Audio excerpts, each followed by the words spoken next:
What's going on, guys? Welcome to the Q&A video. This is actually my second Q&A video, so for those of you guys who have not been following along this channel, this is my second Q&A video. And we're just gonna jump right into it because if I don't, I'm gonna run out of the 24-hour timer on my Instagram story and I'm gonna lose all of your guys' questions. So, starting with number one, are there daily things a lifter can do to increase their arch? Yes, absolutely there are. However, do I think that a lot of them are going to get a lifter to the point of being able to arch like I do, or some of the other big archers do, if they currently are stiff as a board? No, absolutely not. Creating movement variability through the spine, through the scapulas, will ultimately improve your ability to create an arch. However, most of the arch that people will get in their powerlifting bench press actually comes from practicing the movement more. And my feedback to that question would not be identical if you asked me about improving your squat depth, for example. I think that that's a little bit more nuanced. But the reason I specifically say this for bench press is that there are multiple constraints involved with the bench press. For instance, your hands on the bar, your head on the bench, your butt on the bench, your feet on the floor. And a lot of times it's difficult to manage all of those different contact points under load while maintaining an arch. And in reality, a lot of people are capable of getting bigger arches than they currently do, but the problem lies in them not knowing how to use the leverage of the bar to their advantage. Wow. Just went through puberty there. Does training on calibrated plates really matter? Well, my friend, I'm gonna hit you with that there. Yes and no. Yes, especially for stronger lifters, because once you get up to a certain weight on pound plates for a deadlift, the bar is going to whip significantly more than if you were lifting on kilo plates, simply because the thickness of the plates brings the center of mass closer to the center of the bar. Therefore, the bending moment of the bar is lower with calibrated plates than it would be for pound plates. Similarly for squats, if you are a lifter who does not have super advantageous leverages to squat, it might be more difficult squatting with pound plates for you because the whip might throw you off, since you have a forward lean and have to manage your pelvic and rib cage position a lot more carefully than someone who can stay really upright. Now, if you are someone who can stay really upright, you're in luck. You might feel better on pound plates than kilo plate. But the most important thing is knowing how much your plates weigh. If you're training on pound plates that are pretty much 45s, then all you have to do is really manage your expectations. If you deadlift 700 pounds and your plates are 45s, you might be able to pull it on meet day, but also should be wary of the fact that it is harder to break the floor with a deadlift if it bends less. Managing expectations is also important if you train at a gym where you know your plates are heavy or you know your plates are light. I've had lifters who train at pound plate gyms where the plates are heavy and then we just hit these crazy PRs out of nowhere on meet day. We go back to the gym, weigh the plates, they're 47. On the other side of the coin, you train with those zoo culture 43s, you might be in for a rude awakening. So, the long answer, it depends, because you have to manage expectations depending on the weight of the plates, depending on which lift it is and what factors come into play, as I mentioned. Manage your expectations properly encompasses everything. It encompasses the possibility of there actually being a difference in weight, and it also encompasses the difference in the dynamic of, the weight on the bar. Moving on to the next question, lumbar pain from arching on bench, question mark. I don't really know how this is a question, but I could see how it could happen. You are putting some pretty gnarly compressive forces on the spine. If you are a lifter who is just not really equipped to handle that stress, then I can totally see how it could happen. Even if you're cueing feet forward and trying to get a lot from your thoracic spine, like regardless of how much you try to cue from your thoracic spine and get the rib cage up, anatomically, the lumbar spine has to bend. It's just, there's no way of getting around it. I think the way to kind of explain injuries is, it's obviously multifactorial, but I think a really nice mathematical way to think about it, and it doesn't mean to quantifiably establish like this is why and this is what weight did it to you and all that, nothing like that, but just a nice mathy way to look at it is to think about the frequency of your training, the volume, the load, the stress, whatever. You can call that your exposure.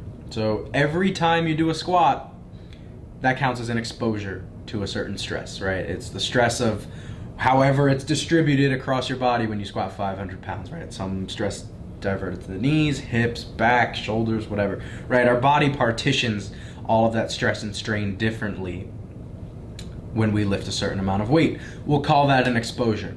Then, based on our body's positioning during a lift or during an exposure, we can say that there is a certain amount of stress per exposure. Now, if we multiply stress per exposure times the number of exposures, that gives us the amount of stress we accumulate. What this stress is, I couldn't really give you an answer. We have no concrete way of, while we're lifting, to measure, oh, when I squat this much, that's exactly how much torque is being put on my meniscus or patellar tendon, right? All of this stuff is kind of, you know, in this nebulous space where it's not an exact formula for figuring this out. But if you think about it that way, you then understand and can appreciate why both things are equally important when it comes to managing injury risk. And it's kind of intuitive when you think about it, where I'm sure many of you have heard the joke, I went to the doctor and I said that it hurt when I did this, and the doctor said stop doing that. It's true. If you never give yourself an exposure, then you'd never know you're in pain, because you're not exposing yourself to the stress that causes the pain. However, if we also talk about positionally what's going on in our body when we're doing a certain lift, there might be a position that a certain person is in that might incur more stress per exposure to a certain area. And if that area is not equipped to handle it, just like a certain spring in a mechanical system or a support beam on a bridge, if it gets a certain number of exposures, like cars running over it, and it doesn't have the ability to handle that exposure or the amount of stress that it gets subjected to during that exposure, we can see failure or we can see injury. This was a bit of a rant, kind of a breakaway from the original question, but I felt it was necessary to talk about. Do you recommend sodium loading for weight cuts? Well, my friend, you have to be more specific than that. If you are cutting a substantial amount of weight such that you require a water cut, then yes. If you're going through a full loading and cutting process, I think it would be incredibly foolish and potentially performance detrimental to load water without changing your sodium intake. Essentially, our cells want to manage some sort of ion concentration, right? We have electrolytes that need to be in a certain balance for our cells to function properly. And simply put, if we have a lot of sodium in a cell and not enough water, we're going to do everything we can to hold on to water. If we have a lot of water in a cell and not a lot of salt, we need to flush that water out, okay? If we load with not a lot of sodium, we are going to dehydrate ourselves very quickly. When we up our water intake, there are enzymes that will start to do their job in increasing your body's ability to expel water. And the beauty of it and why we can take advantage of weight cuts is that there's kind of a time lag with it where we have the water high towards the end of the cut, slash out the sodium now, right? And then trickle down the water. We're still going to keep losing water at the same rate we were when we were drinking all this water and consuming all this sodium at this previous point, right? It's kind of a nice advantage that we get to take advantage of with our bodies. Pretty cool. But yes, definitely manage your sodium with your water intake. It should be sensical. It should be scientific why you drink a certain amount of water and why you drink a certain amount of sodium on those days. As you get closer to the meet, sodium should be down, water should be down. Last minute. Don't taper your water down. It's a stupid way to cut. Will we be able to apply to be coached by one of the people you're hiring to coach with you? Absolutely. However, I think that it would be a disservice to them, to me, and to you, the prospective athletes, if I took them on and immediately started sending clients their way as if I felt 100% confident in them representing the methodologies that I teach and coach. That is why it is so important that I do this educational series for the 2 coaches I end up taking on. I think it's going to be really important that we cover the fundamentals of programming, of strength training, and then kind of go into more depth in what I've gained in experience as a powerlifting coach in terms of how to individualize and how to meet day handle. There's a lot of stuff that comes into it. But long story short, yes, but it's going to take some time before I'm willing to just fully let them run free and start taking on clients under the team name. When a weight feels slow but looks fast on video, which is more accurate? Well, the answer to this, I would say, would be the video. However, if you are in a mental state where you cannot accept that the video is the truth, and you're going to hold on to the neuroticism and doubts as a result of how the weight felt, then I would suggest going by that. Video is not gonna lie, the bar speed's not gonna lie. Ultimately, if the bar speed is reflective of a weight prior to the jump that you wanna take in the past, meaning you've done this weight just like this before you jumped 20 pounds before and successfully got it, but this time it feels way worse. But on video, it looks really good. What do? You take the jump if the video says you should take it, unless, like I said, you are in an neurotic state where you cannot accept that video and you're holding on too tightly to the emotions and doubt that you felt while lifting the previous weight. Why do you have your lifters do pause deadlift blocks? Works really well for them and you. Well, I guess you answered your own question there, buddy. The reason that a pause deadlift is so important for a sumo deadlifter, it's actually 3 reasons now that I think about it. The starting position is super, super, super important to maintain, and if you lose it, you'll be toast. You won't be able to lock it out. Whereas conventional, the margin for error is a lot bigger. You can kind of just muscle up a deadlift, you'll be fine. It could be ugly, but you could probably get it. So the first reason is pausing directly off the floor or really close to the floor will help a lifter practice producing and maintaining the isometric force needed to maintain that starting position. Now, a second reason I would program a pause deadlift is a very similar reason, but potentially for a different type of lifter or a different lifter, is that lifters who tend to yank on the bar will subconsciously slow down everything if they have to pause a deadlift off the floor. Because if they have to pause it right off the floor and they yank, the bar is going to go up and then it's going to come back down and then they're going to come up. You're going to feel that sloppiness in the feedback of the lift much more readily on a pause than you would if you did a comp style deadlift, sumo. So I find that for lifters who are really, really aggressive and want to be really explosive on a sumo deadlift, often will benefit from pausing, not just because it helps maintain the starting position, but because it teaches them to be very gradual with the wedging and ramping tension into the bar. I honestly don't think I've had a lifter who pulls sumo whose technique has not been drastically improved on their competition pull because of pause deadlifts. I think all of them have pretty much just seen incredible progress on their competition pull technique because of pause deadlifts. Now, the other reason I would keep it in is the skill retention movement. Now, another concept that I think is super valuable to consider with your training is retention of strength and transferability from exercises that aren't necessarily the comp lift. Now, this is not a perfect example of that because it still is very closely related to the competition lift, but there are some exercises that we keep in our programs because they help maintain the skill that's required to do the main lift. I could have some lifters going into a meet and I'll still have them do pause deadlift singles on the first day of the week, maybe like RP6, and then their heavy comp stuff is on the weekend. Even the week of, instead of their last deadlift session being comp style, it might be just the same pause style, but reduced volume, of course. And I think that it's not just, like I said, a skill builder, but it almost happens to some people where you pull the movement out and they lose that proficiency.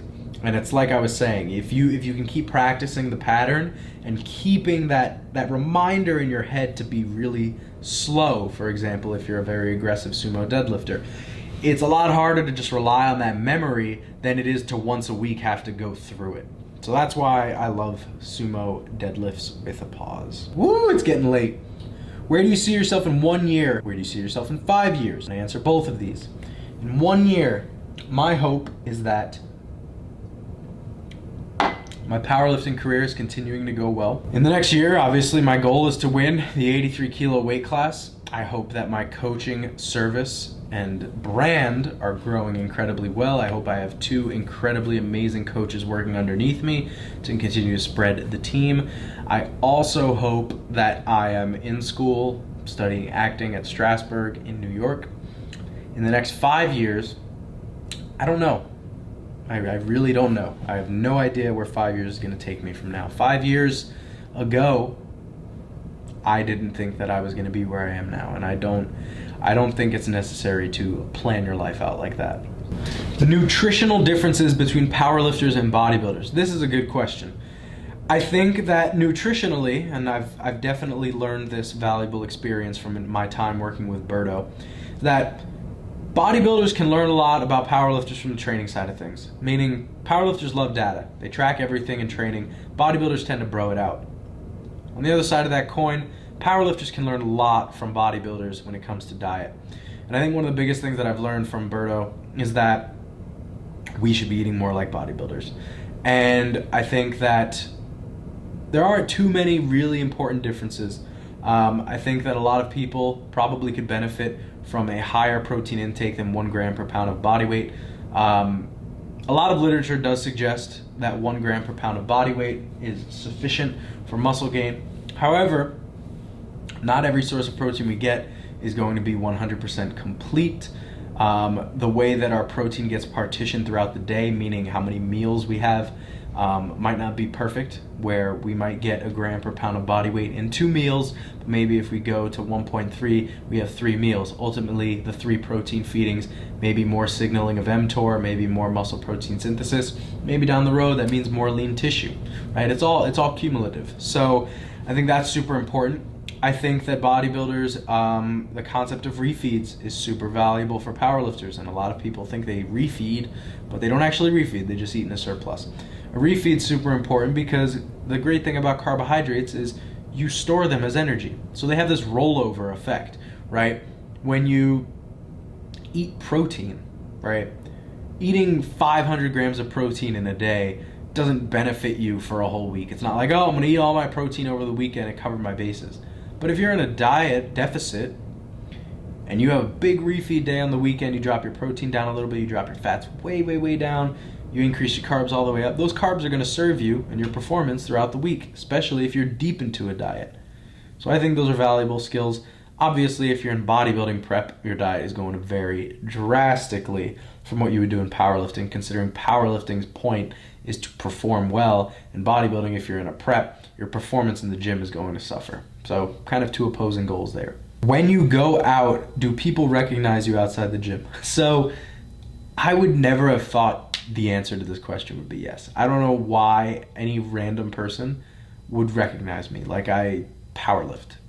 I'm not a celebrity, but I've been out at dinners with Daniela in different states. It could be in New York, it could be Boston, it could be DC, wherever.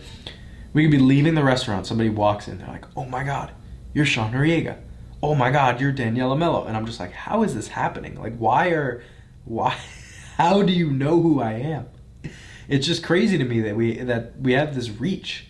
The craziest story now, I was in Sweden for Worlds to handle Daniela this past summer. And afterward, her mom and she and my family went to France. And I was waiting online to climb the Arc de Triomphe. And some dude just walking right by is like, "Hey, Sean Noriega, just wanted to say I'm a huge fan. Keep doing what you're doing." And I'm like, what? We're in the middle of France at a tourist site. Like, I don't know. It's beyond me. But yes, it's happened. I don't know how. Need a cop a Nori powerlifting tee? Hit me up, brother. Well, I do have like a few left. You guys did an amazing job of cleaning me out. I do have a couple left. I still have to check what sizes. It's probably a few of each, excluding a small, of course. But I have a very exciting new design announcement coming up very soon. It's in the works. You guys will be very excited to see that. We're going to try to take this brand to the next level and expand it beyond powerlifting. That's what I'm going to say about that for now. What was your total your first year into powerlifting? 1230. My first meet I did, I was 17, 18, 1230. I trained for a few months, 1230. 1230. What is the biggest takeaway you've learned from powerlifting compared to other sports? Honestly, not much, man. Other sports have given me lessons to take into powerlifting. Powerlifting is nice because it's just, you just fucking bury yourself, you do the work, and you get the results, and that's it. You know, sometimes it takes longer than others, but it's pretty formulaic.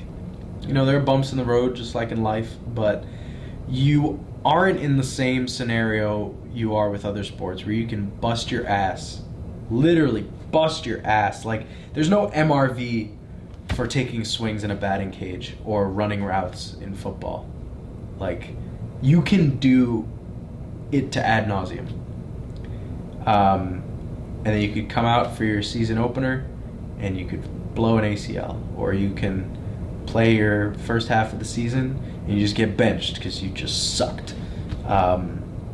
That doesn't happen in powerlifting. It's pretty, you put an A, you get out B. So not much. I think it's like a regression of life. Like, it's like an easier version of life, so that, like, if you haven't played a sport before and you like bombed out of a fucking meet, or you got injured, or your training's not going well, it's like a teaser of like how fucked over you can potentially get in a real life situation. So it's nice training wheels to practice getting fucked over. I think that's it for questions. You guys asked a ton this time. Last time I did this Q&A, I did not have as many thought-provoking questions, and I just didn't have as many questions. So thank you guys so much for keeping them coming.